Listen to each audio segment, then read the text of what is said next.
Good evening. Welcome to another edition of Overcoming Adversity. I'm Dr. Adam Millman, also known as the Philosopher Doc.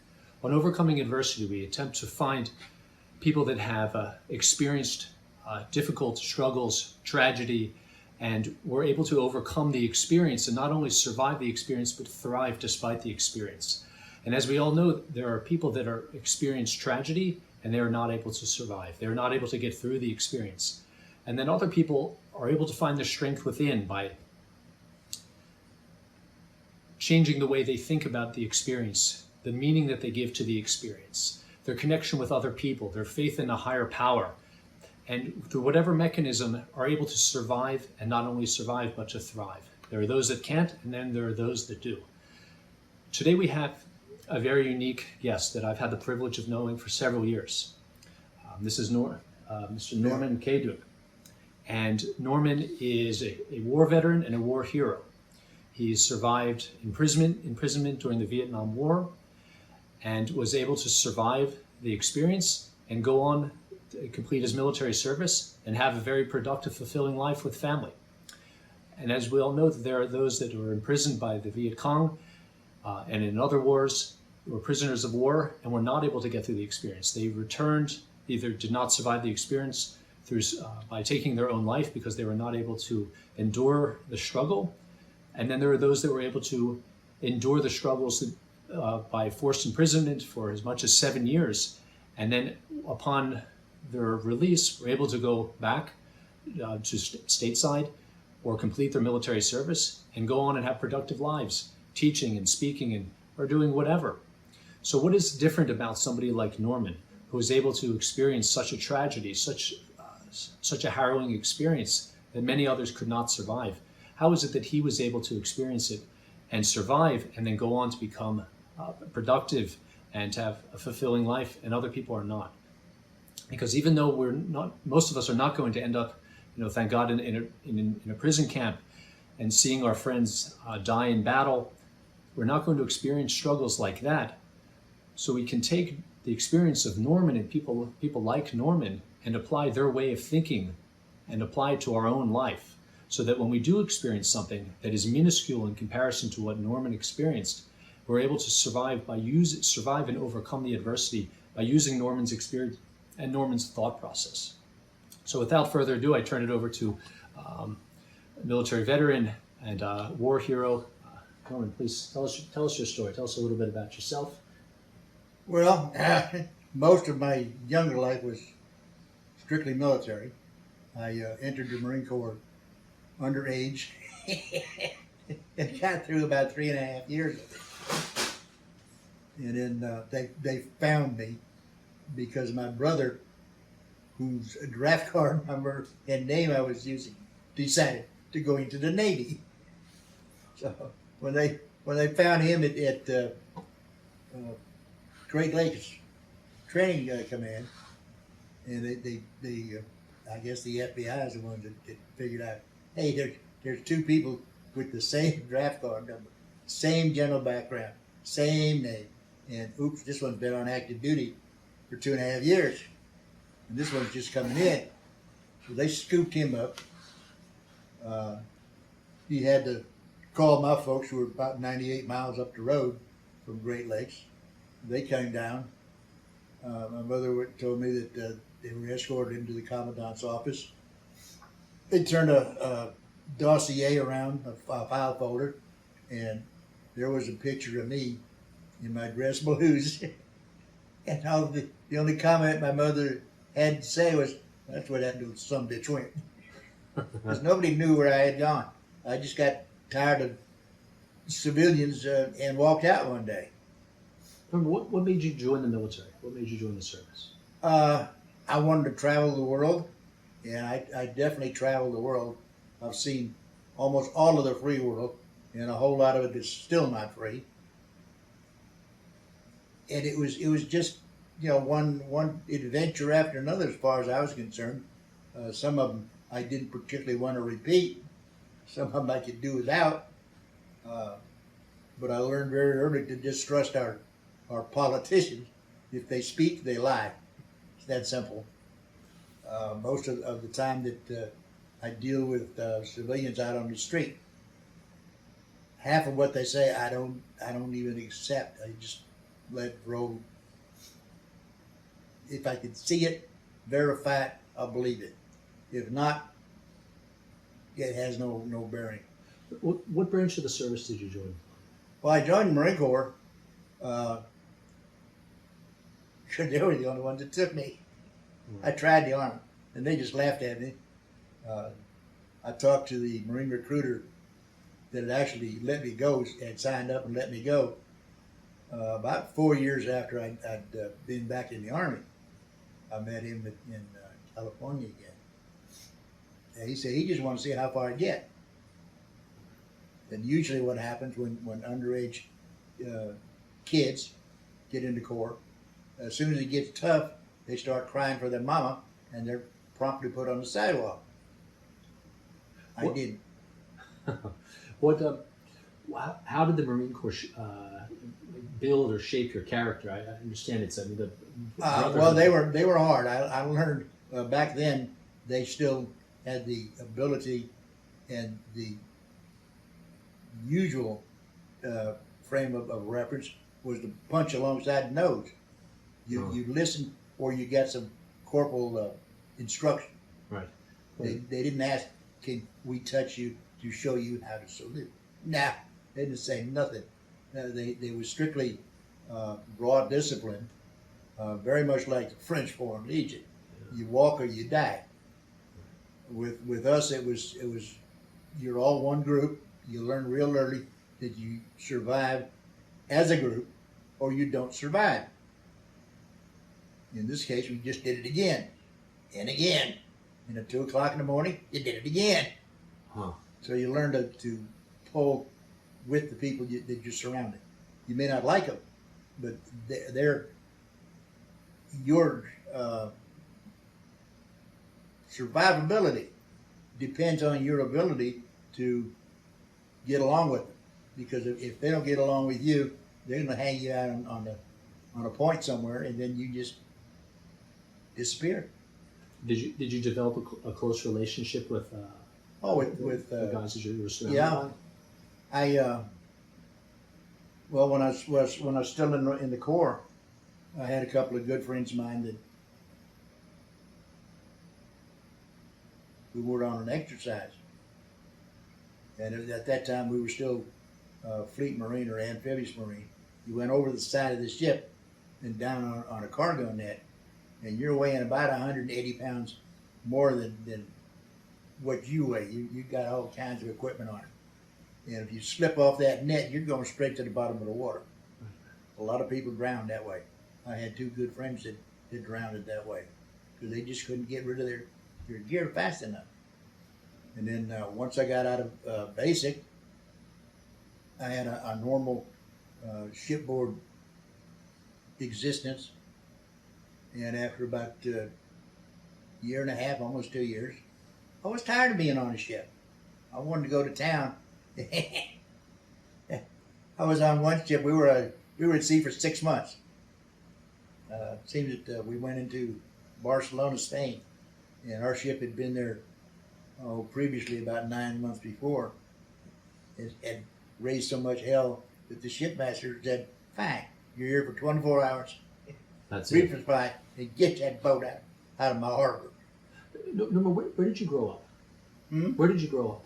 Where? Yeah, where city did you grow up? Well, let's see. I was born in Bremerton, Washington, which is just outside of Seattle. And of course, that was 39, 40, 41, 40. Well, all during the war. Okay. During the war, that my folks, my mother and all of their people were working war plants. She was running a 24-hour kitchen, and they were doing alongside the Gate 4 of the Navy Yard. So all I saw was service people. All I had to play with was service people. Did you know when you were a kid you wanted to join the service? Yeah, there was no doubt in my mind. My grandmother wanted to send me to college, and she wanted to pay for it. And if I'd go and be a lawyer, needless to say, I did not go to be a lawyer. No, the thought never crossed my mind. A little bit different path. Yeah.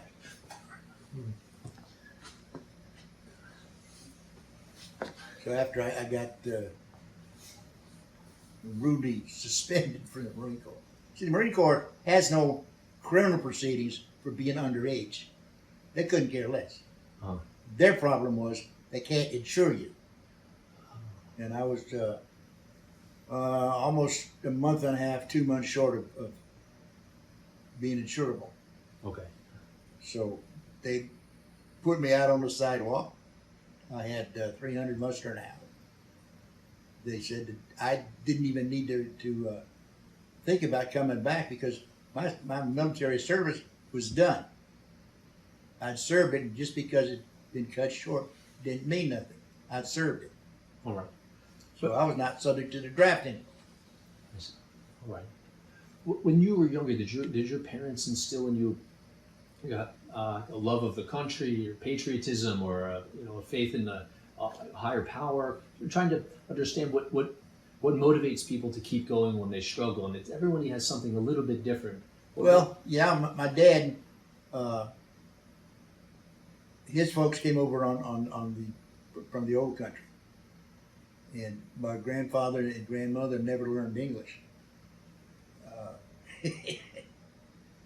When he ran out of English words, my dad would revert to Yugoslavian, which I did not understand.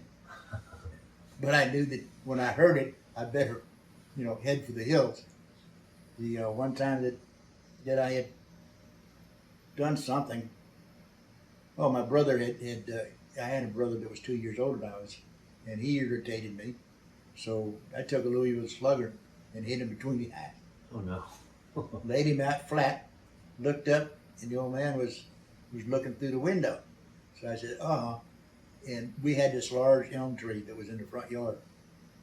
Well, my instructions were I couldn't leave the front yard. So I went up the tree.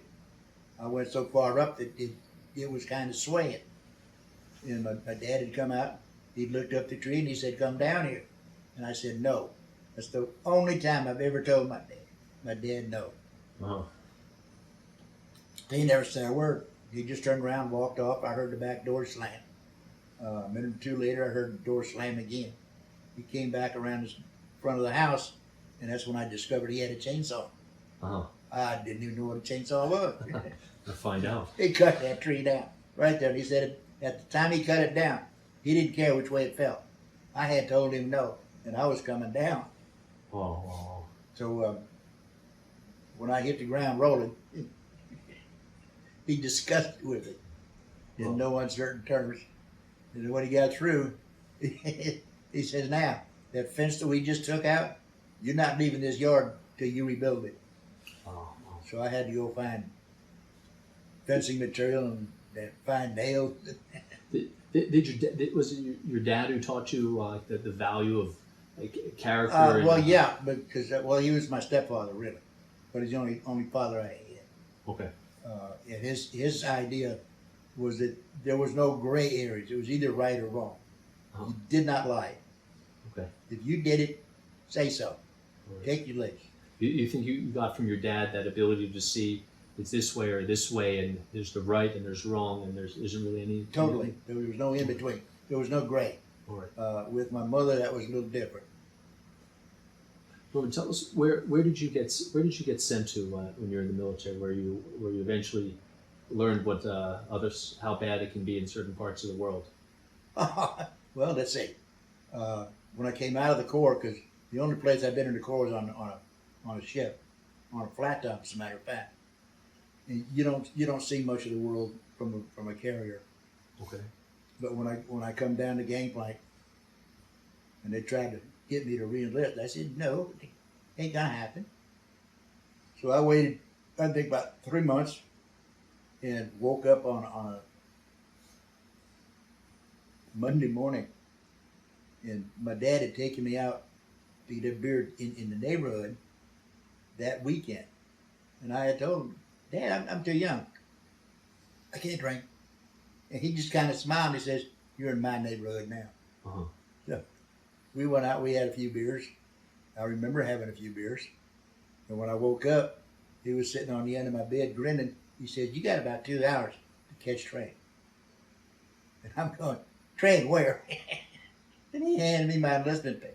Wow. The Army. So your dad wanted you to Yeah. join the Army. Yeah. Because of the war in Vietnam, or because No, because he'd had a good experience when he went through Europe okay, as a soldier, okay, and he said I needed discipline, okay, but I needed in a form that I would accept. okay, The military was it. okay. And then once I got into the Army, I discovered that, hey, you can go all kinds of places. Yeah. And I started leapfrogging to various endeavors in the Army. Okay. I learned to drive almost everything that has wheels or treads on it. And that was interesting, but, you know, it's nothing to look at. I wanted to be a ranger. Then after I got to be a ranger, I didn't want to be a ranger anymore. So then you took up flying as a hobby, right? Well, yeah. I started as a student pilot with fixed wing. And all the time I was in service, I was trying to go to the Army Flight School for fixed wing. And NOM was just getting started. And they decided they needed helicopter pilots. I got lucky and I got chosen. And then they put us into a program for enlisted. We were all E5s, E6s, E7s. And we'd all had 3 or 4 combat tours on the ground in various situations. And then they decided they'd go ahead and let us fly. Tell us about this picture in the back here. It's No. That is a CH-47B model. It is one of 11 gunships that they made. And if you notice, we have a ball turner here that's 40 millimeter grenades. It just kicks them out. It's one of the few weapons that the pilot and co-pilot get to play with. all right. Down each side, that's a 50 caliber machine gun. It shoots a slug the size of your thumb. Yeah. It tears buildings down. We had underneath here, this is another 50 cal right here, and these are 3.5 rockets. 24. Again, it's the only thing that the pilot and co-pilot get to play with. Yeah, you have enlisted personnel up here on these, but we sat here and we got to play with these. And each one of us had one side. All right. If you're on the left side, you got the left guns. If you're on the right side, you got the right guns. And that's the helicopter you got. That's one of the pieces of equipment that you flew. Yeah.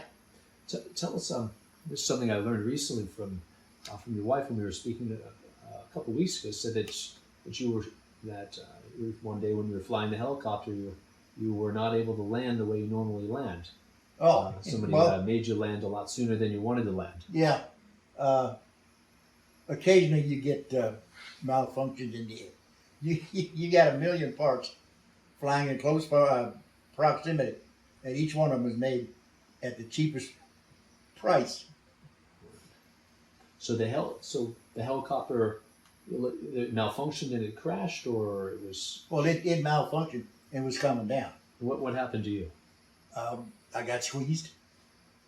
You get well, let's say that time we rolled it up in a ball, and as it rolls, you shed pieces, and sometimes the pieces come down through you, and sometimes it goes off the other way. All right. You never know. Was that the only time the helicopter No, crashed? I crashed a total of 5 of them. Were you ever shot down? Yeah, 4 times. But not just in that one. Shot down once in a 47, once in a Huey, once in a Hughes 500, little sperm. It's just one pilot and one gunner, and you're out looking, getting somebody to shoot at you. Okay. And when they shoot at you, then you get on the radar and you call fast movers, and they bring smoke down. Usually 500-gallon napalm bombs. Okay. The only thing I ever called for was napalm. I like napalm. Okay. Tell me about the fire that you were in. Tell us about the fire that you had that caused the gas and the metal, the story you were telling me. It was a fire that you were in? Oh, well, you got a little over 2,000 gallons of fuel on that sucker. And if you come down early, you got a big fire. Sometimes you outrun it, sometimes you don't. Even if you get away from it, you're still going to get smoke. You're drenched in it. What happened to you? That time I was stuck in the hospital for about 3 months. 3 months. 3 months. What kind of injuries did you have? The biggest injury I had, I think, was psychic, because my co-pilot, who I couldn't get out of the aircraft, and they wouldn't let me shoot him. I had to stand there and watch him burn. That's hard on you. Say that again. He wouldn't let you. They wouldn't let me shoot him. There's other. The people on the ground. You Okay. know, my contemporaries. Okay. This is something that, well, all the time I was in Special Forces, we have a medic assigned to us when we go out on the trails, and the medic carries a little book, and in that book, he's got each man on the team and what they will and will not live with. In other words, if I lose a leg, fine, just patch me up. If I've got a sucking chest wound and you can't move me and they're coming down the trail, just give me some more morphine, give me another charge from my pistol, and get on down the road. Don't try to drag me. Okay. I told my medic that I would put up with a single amputation, like a hand, an arm, a leg. I would not permit blindness. If I was going to be blind, just give me a couple of morphines and let me go. All right. Welcome back. So, Norman, you were telling us a minute ago that there's certain things that you are not willing to live with. You said if your vision and more than one limb was had to be amputated, you wouldn't be willing to endure that. But please tell the viewers about how you ended up as a prisoner of war. Oh, well, we got shot down, and myself and my crewman got policed up. We're sitting there with a 45 and maybe 6 rounds, and we're surrounded by about 40 of them. So we figured, okay, we're not going to make a big splash shooting our way out. And quite frankly, we were too tired. So they policed us up, and they put us in these little bamboo cages, and 2 coolies to a cage, and they're beady-bopping up, headed north. Well, at that time, they had this habit of, when the bombers were coming back out of the target, if they had any bombs left, they started out with dropping them in the ocean, because they can't land at Guam, which is where they went. They couldn't land the aircraft with hung bombs.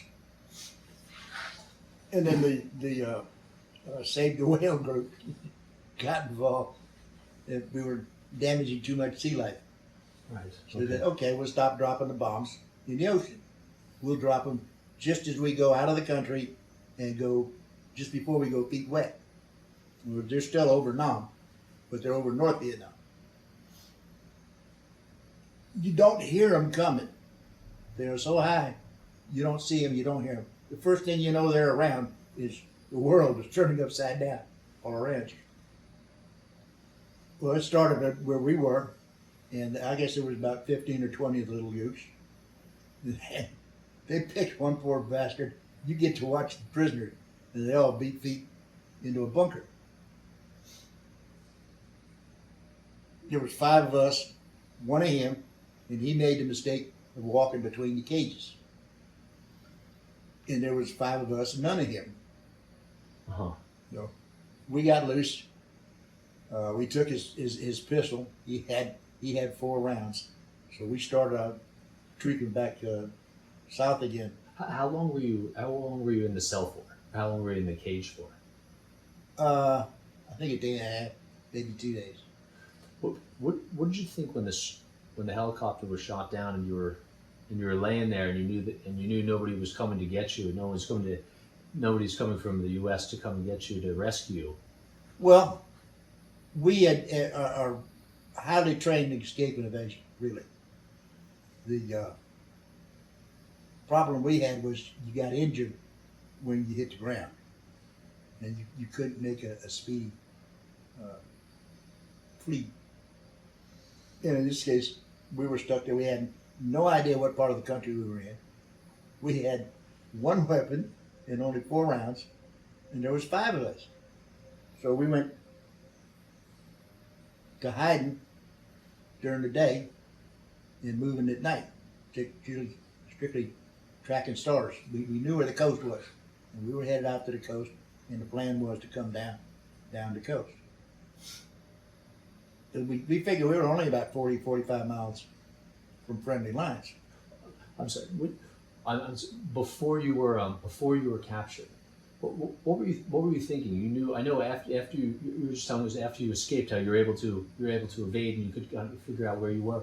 But before you were captured, when you were laying there on the ground, the helicopter was shot down, and you were there. I guess there's nobody from the military coming to rescue you, and then all of a sudden you see these guys show up with Kalashnikov rifles and don't look like they're American soldiers. And now, what do you start thinking? Is my life is over? Should I try to run? We didn't have the mindset of running. My mindset was, okay, I'm going to take as many of you as I can. If I'm going out, I'm going to take as many of you as I can. And then I couldn't take any because I didn't have any weapons. Right. So the whole time you didn't think, I'm going to die. What's happening to me? Why does this have to happen? You thought, no, this is just the next mission, and now I have to improvise and get away. No, you had already accepted the fact. We'd all accepted the fact that you're not going to get out of this alive. Okay. Nobody did. The war, or when you're captured? Both. Okay.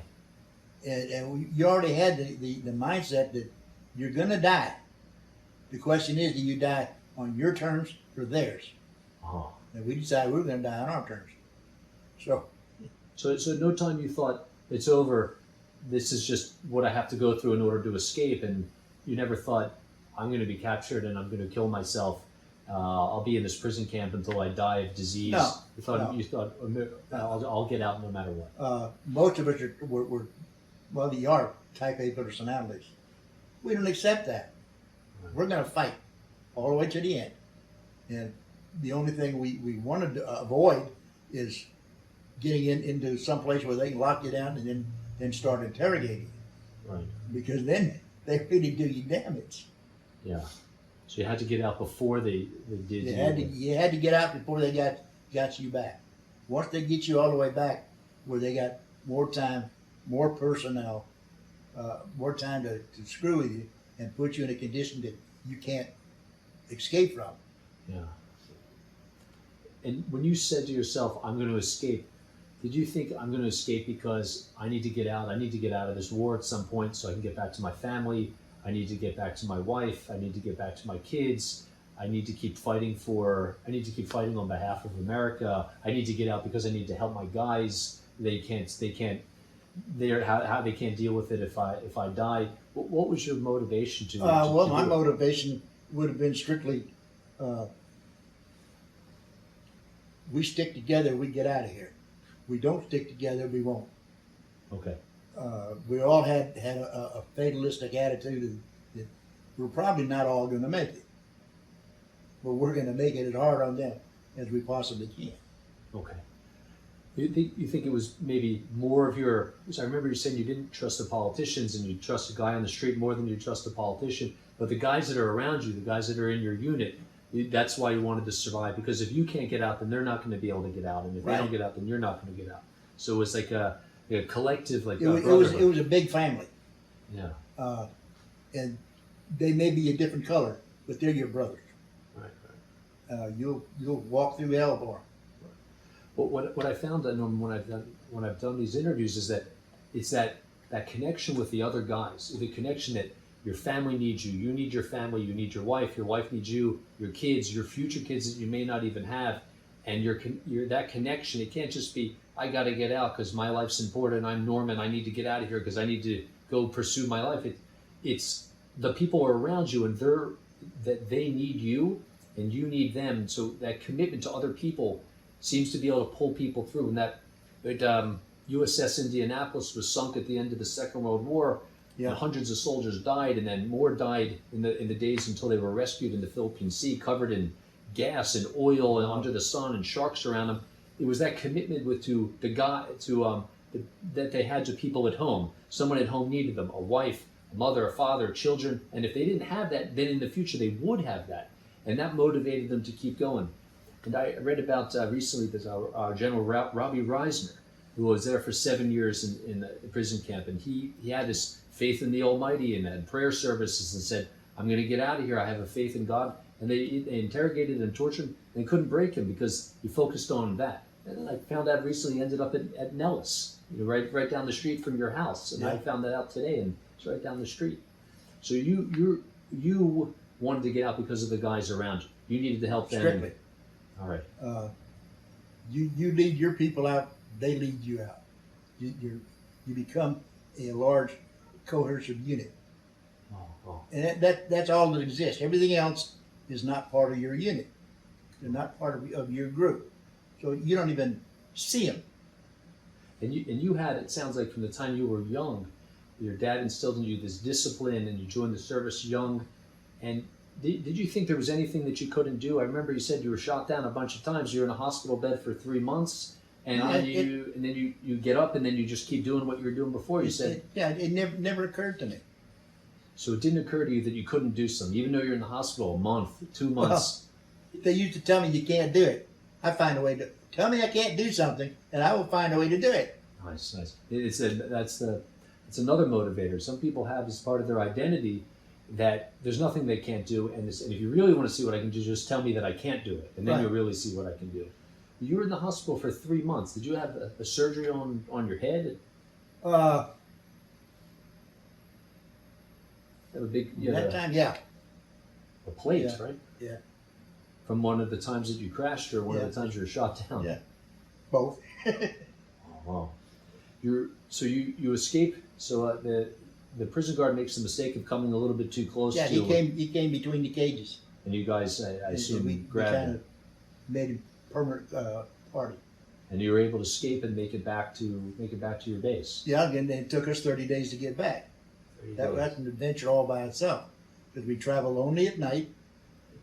We could only eat what we could find while we were traveling, and frogs don't taste good when they're raw. Right, if they're cooked, then. Yeah, but you did what you had to do, and then during the day when you were laying up, you're traveling from one rice paddy to another, really, and you dig a hole in these little trails, and you get up underneath it. You can watch them all day long. They're looking for you. Well, did you think that if they had found you, maybe they would be a little bit harder on you than they were the first time? We knew they would. Right. First thing they'd do is break our legs. So you couldn't get away. Yeah. Were there people at home that you were thinking about when you were in the prison, and when you were trying to get back to your base? Not really. I was thinking more about the people around me. I wasn't worried about my family. Hell, I was overly insured. Right. They were in better shape if I didn't come back. Oh, but you made it back to your base, right? Yeah. And then, so you survive. You're a prisoner. You're shot down. You're a prisoner. You escape. It takes you 45 days to make it. 45 days to make it back. Days. And then what did you do when you got back? Did you say I send you home? Well, that was kind of funny, because when we were within sight of the ocean, we could see the ocean, and we figured, okay, one more day, and we'll be out on the beaches. Night was coming, and we figured, okay, we done pushed it as far as we can. We better lay up.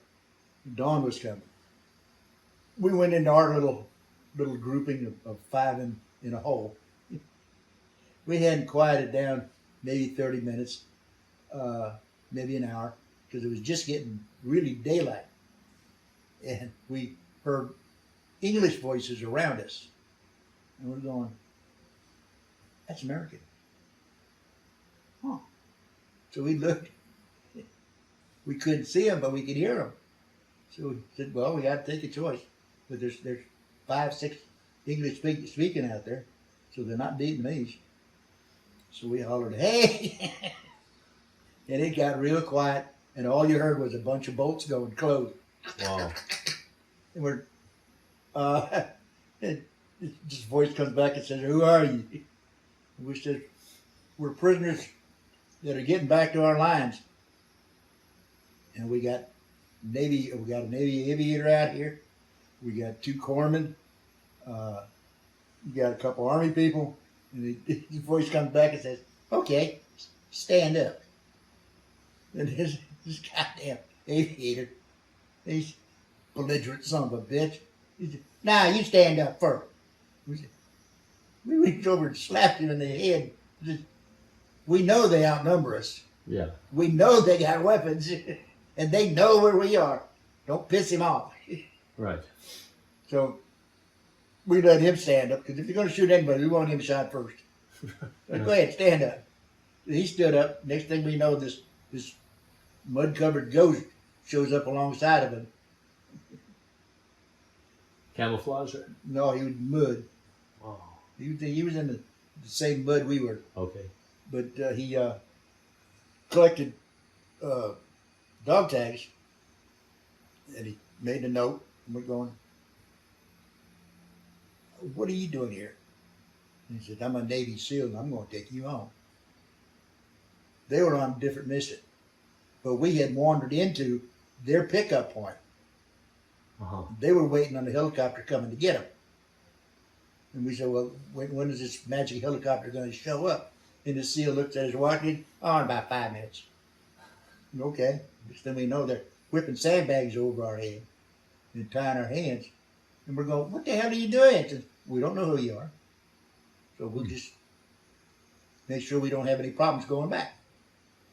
They went back into the 1st Marine headquarters, which was 75 yards up the road from my headquarters. So they got us in there, and they threw us off the helicopter. They washed us down with a hose. And they got armed guards on us, and we're going to have to check you out. I said, well, send somebody down the road there and get my commanding officer. Or we can't. They don't listen to you, you know. Well, they had us sitting in seats there at the headquarters, and one of my mail clerks, or my battalion mail clerk, had come up to drop some stuff off. And he saw me in there with the other group, and he looks at me, Mr. K, what are you doing here? I said, these sons of bitches are playing with me and won't let me go home. He says, your man know you're here? And I said, no, they won't let us talk to anybody. He said, I'll tell you. Wow. Next thing we know, the colonel's back up there, and he's got 5 or 6 people with him. And he walks in, this jarhead was sitting behind the desk, and the colonel walks in and he says, that man is mine, and I'm taking him with me. You got any objections? So you went back to your base. I went back down the road to my place. I walked into my tent. You have a little cubicle that we made, and none of my stuff is there. I'm going, well, where's my stuff? We sent it home. Because they thought you were dead. Yeah. Wow. And so what did you do after that? Did you go home, or did you? Well, they sent me out to the hospital ship Hope to check me out. And then I called home the second day. What I didn't know was that at the time I called home, there were one Army cat and one Navy cat standing on the door delivering my footlocker. To your family. Yeah. They'd gotten all the way back in. Wow. And they found out, so that your family thought... I'm on the phone. Wow. So you're not dead yet. Not dead. Nope. Don't spend it. Did they send you back to America after that, or did you... Oh, yeah. No, they sent me back. I had a 30-day convalescent leave. What did you do after that? Went to Germany. Just went back to the 10th Group in Battles.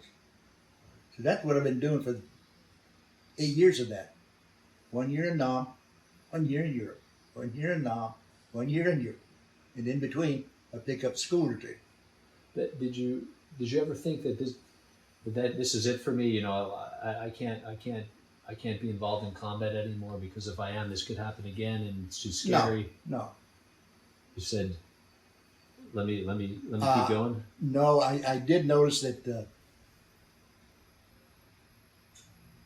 I had no patience, and certainly no patience for bullshit. I've seen it all. Right. There's nothing you can threaten me with that's going to impress me. Right. The only thing that would impress me was the possibility of being locked up somewhere. Now that I have trouble with. Right. I had one problem. In Tulsa, I guess I got a little drunk, and one of the MPs that had come down to quell the riot tried to put handcuffs on me. If you just told me to get in the car, I'd have got in the car. Don't put handcuffs on me because I ain't standing for it. Is it because of your experience in the? Yeah. What else? Your wife was telling me a little bit that there are some other things that happen to you while you're locked up that kind of stay with you until this day. Things that you can't do. Oh yeah. Well, I got caught one time and they tried to interrogate me. Their idea of interrogation is not quite the same as ours. Right. Would you feel comfortable telling us what they did? Oh yeah. What they tried to do? Yeah, they pulled teeth. Pull teeth. Yeah, pulled teeth. Until Don't bother using antiseptic. No. You know, just answer the question. And if you don't know the answer, they don't have the right answer. Lose another tooth. Yeah. And then since that happened, you're not able, a little trouble going to the doctor or the dentist, right? I still do. I get close to it. Well, the doctors don't bother me that much. They did for a while, but I've got over that. But get me close to a dentist, and I'll sweat bullets. I mean, literally. I'll just drench. How long did they do that to you for? What you said you were captured one time, or another that was time? more than one time. You were captured more than one time. Yeah. That time they had us for about a week and a half, and we think it was a Texan, a Viet aircraft that came over and dropped a bomb on the place, and it just turned into a riot. There was about 300 of us there. 300 soldiers. We just made a breakout. Was it that time where they tortured you? With, Yeah. That was the one time that they got me back. And I said it'd never happen again.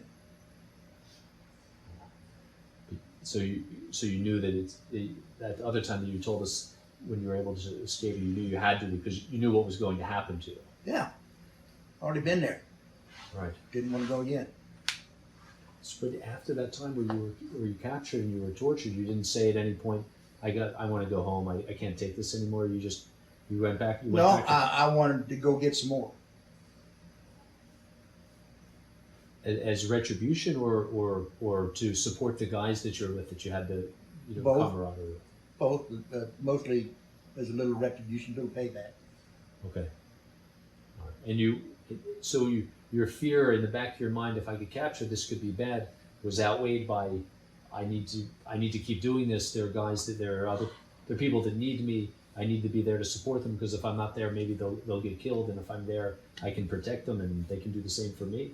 Well, yeah. One of the things was when I had the younger platoon, we were getting ready to go on a patrol, and you take time to tape all your gear down, you get rid of all the stuff that makes noise.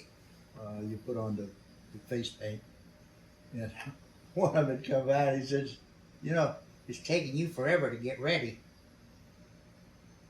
And I was quite a bit older than they were, really, like 8 or 9 years, most of them. And I just smiled and said, hey, kid. I think at that time it was my 6th or 7th tour. He says, look, I've been here before. I know what it takes. I know what to do. Now, if you want to follow me, fine. If not, we'll pick you up on our way back. Wow. Right. Stories are really amazing. Everybody should hear how you were able to survive and how your your colleagues, your unit was able to survive despite this. You told us that you were in the hospital for 3 months. Oh yeah, there's one.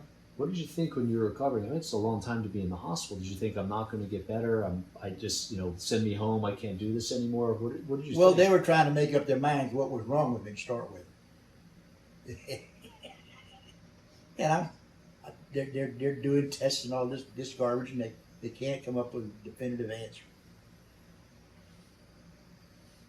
I don't know what they did to cure it, but I know that they had me in one of those Murphy beds, burn beds, where they tipped the whole thing over. Okay. They forgot to fasten the side. They fell out of it. Flipped it over, and I went straight to the floor. Wow. But from day one when you were there, you said, I'm gonna get up, I'm gonna get out of here, and the doctor said, you might not get out of here. It's going to take a long. What did you say to yourself, and what did you say to them? Well, what they told me was, you'll get out of here when we let you. And I said, I'll get out of here the first chance I get. And you never said, I'm not going to get better. I'm just going to stay here forever. No. And no matter, like, why were you there for such a long time? They couldn't figure out what was wrong. You're not able to walk, or you're not able No. I was paralyzed. to paralyze. Couldn't move nothing. What was eventually wrong?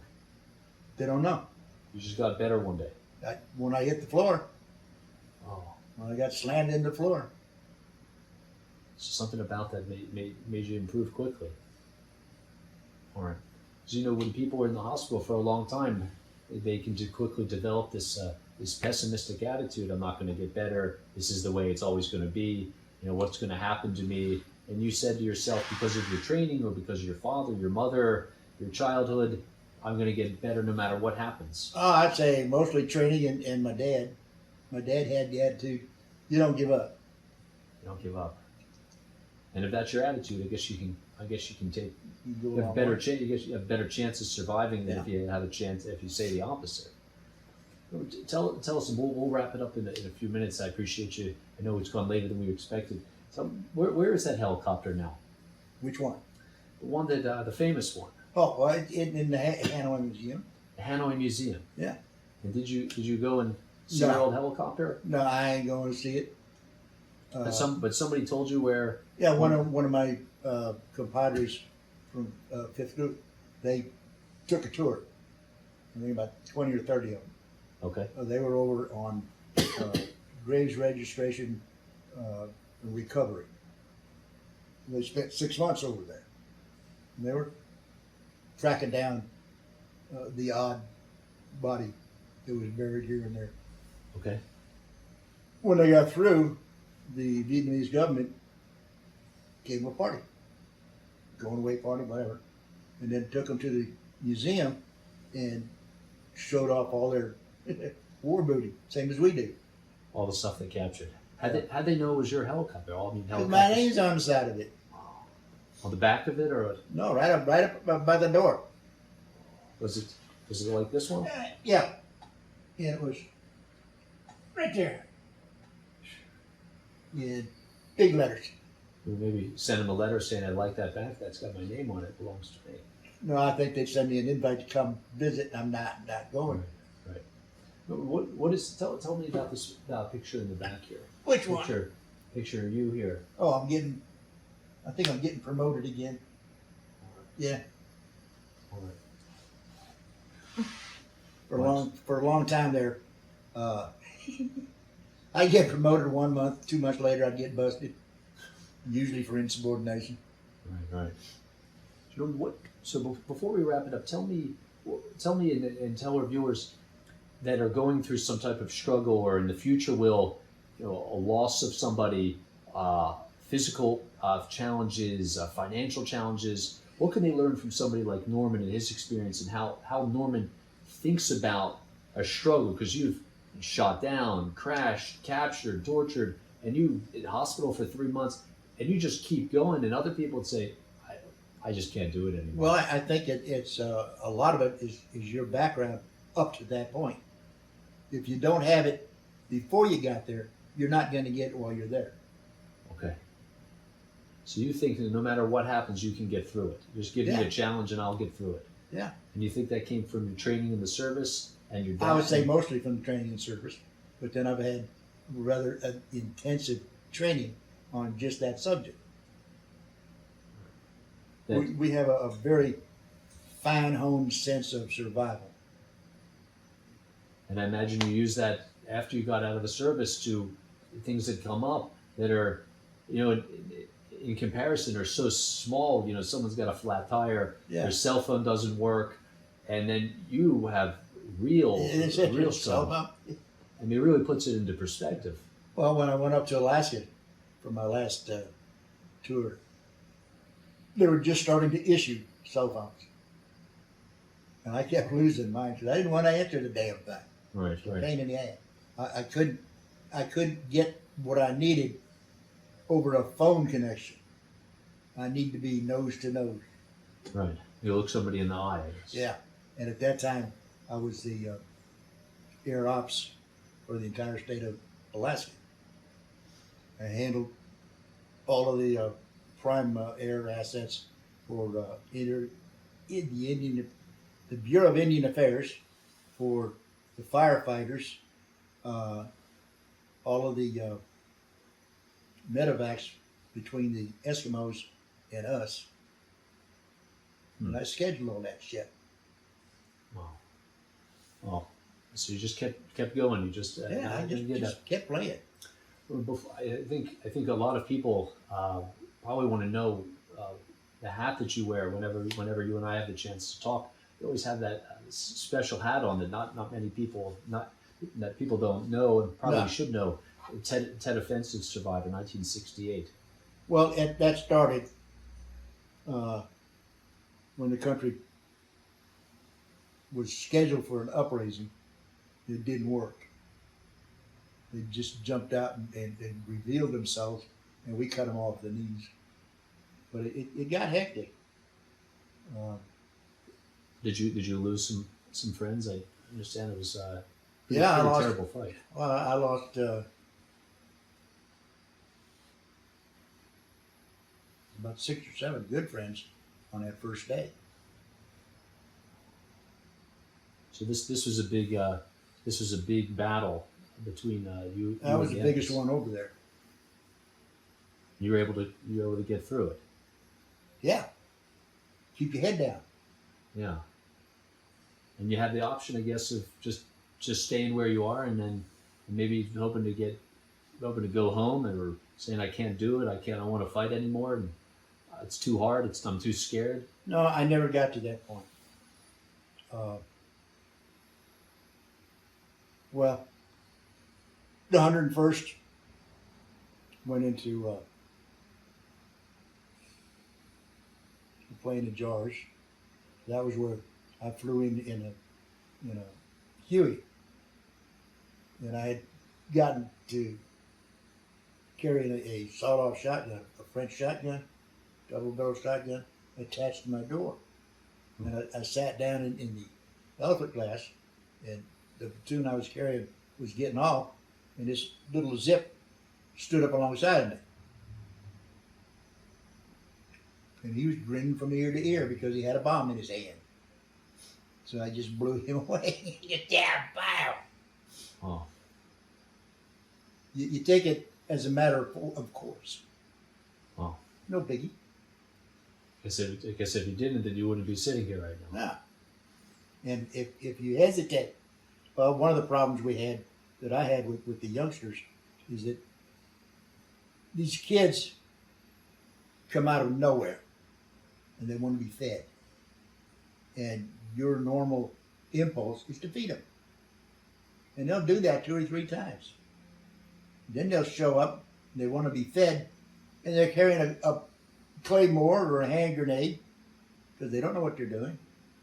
They're supposed to give this to you, and you give them food. So you learn real quick not to let them close to you. You don't let them into your hand. Wow. It's hard. Yeah, because And there you are, you're there fighting, but then there's kids, and it's your natural impulses. There's kids that are hungry. I want to help them, but I mean, but they're trying to kill them. kids are kids. Yeah. And half of them don't know what they're doing. Yeah. But well, I was with the cab for a while. They had set up a roadblock and a search point on Highway 1. And I had been over there about 5 or 6 times by then. And I got to watching that mess. And I walked over and got a hold of the lieutenant that was there.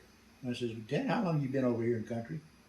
He said, this is my 4th, 5th day. I says, really? And what's your mission over here on this road? Oh, we're searching them as they go through. And I started laughing. And he got pissed. He said, what are you laughing at? He says, because you're letting 90% of it through. He said, no, my men are thorough. I said, the hell they are. He says, come with me. We went back up the road, maybe about 1,500 yards and around a curve. And I had my people set up. And we're searching the same ones that he had just turned loose. And I was filling up a Jeep trailer with explosives, UEDs. Wow. He said, where's that coming from? I said, you don't know how to search. To start with, every single child is going to have munitions on. Every baby is going to be hugging a damn mortar around. Every woman that looks like she's pregnant has got something strapped to her. This is no time to be nice. If you don't see skin, you don't know what's there. And I've got 3 times what you got. You've been in it all morning, and I've only been up here 15, 20 minutes. So can you imagine what you left through? Wow. Amazing. Yeah. Norman, it's a real honor to meet you. Your story should be heard by everybody. I think what you and your friends went through in that war or fighting in Canopy Jungle, I don't think anybody can possibly imagine the struggle that you guys had. And to try to understand it and try to say, well, yeah, I can, I've gone through this, so I understand. I don't think anybody could possibly understand what you and your friends went through. Well, like we used to tell them, if you ain't been there, shut up. Yeah. Yeah, I think there's something to be said for that, because your experience, and to think that somebody knows about you because they've heard about other people and therefore you're like this and that person must be like that because I saw this on the news and the hearings. I don't know that anybody really knows until they talk to the person. And I think more people should hear these stories because your generation is older. Previous is the World War II generation, Korea and Vietnam, and the guys are not getting any younger. So I think it's really important for your story to be told. And you're a veteran, but you're a sincere hero for the country. Well, the biggest shock I had coming home was coming through the airport and being called a baby killer by these clowns that you were over there protecting. And they're busy calling you a baby killer? No, it's not right. Until they know your individual story, you can't generalize and say somebody's like this because they're wearing a uniform. You have no idea what they experienced or what they did. What gets me is that 92% of the Army never went. Very small number of soldiers actually went. And they were from 3 distinct units. And I hit all 3 of them. The 1st, Special Forces, and a CAB. That's the one time I got shot down by us. Not so friendly fire. Yeah. Wow. Well, Norman, I'll wrap it up. So one final statement that you'd like to make. It was, again, thank you for inviting me into your home, and I hope as many people can hear your story as possible and learn from what the human spirit is able to endure, the struggles that you went through, the challenges that you experienced. And you just said, I'm just going to keep going. Nothing's going to stop me. And I'm here for my guys. They're here for me. And you can't tell me I can't do something. And you makes you unstoppable. What's the final message that you can give to people when they have something that they're struggling through? Don't believe what people tell you. Do what you want to do. All right. Excellent, Norman. Thank you so much. It's a real honor. Really, thank you for your service to the country. I've enjoyed it. Thank you for allowing me the opportunity to